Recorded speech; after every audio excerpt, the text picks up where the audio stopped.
ბოლნისის მოსახლეობა კი რამდენიმე უბანზე დაფიქსირებული დარღვევების გამო საოლქო კომისიასთან შეიკრიბა და მოითხოვა, რომ რამდენიმე უბანზე მიღებული შედეგები საერთოდ გაუქმდეს. როგორც ადგილზე შეკრებილები აცხადებენ, მათ დააფიქსირეს კონკრეტული დარღვევები, ასევე ამომრჩეველთა მოსყიდვის ფაქტები. კოალიციის შტაბის ხელმძღვანელი დავით ჩართოლანი აცხადებს, რომ აუცილებელია მოხდეს გაყალბებული ხმების გაუქმება და არჩევნების ხელმეორე ჩატარდება. მისივე განმარტებით ეთნიკური აზერბაიჯანელები მოისყიდეს და დააშინეს. მაჟორიტარობის კანდიდატი დარეჯან ჩხეტიანი კი განმარტავს, რომ შეიქმნება საგამოძიებო კომისია, რომელიც თითოეულ დარღვევაზე რეაგირებას მოახდენს.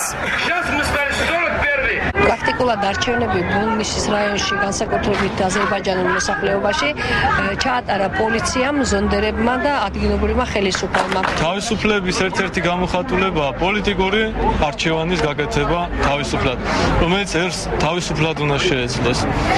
საარჩევნო ხმების გაყალბება ეს არის დანაშაული ღვთისადერის წინაშე.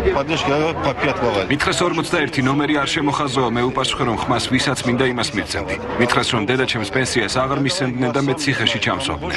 მე მაინც 41 შემოვხაზე. ნახე, როგორ მისცეს, სხვას 20 ლარი რომ 5-იანი შემოეხაზა.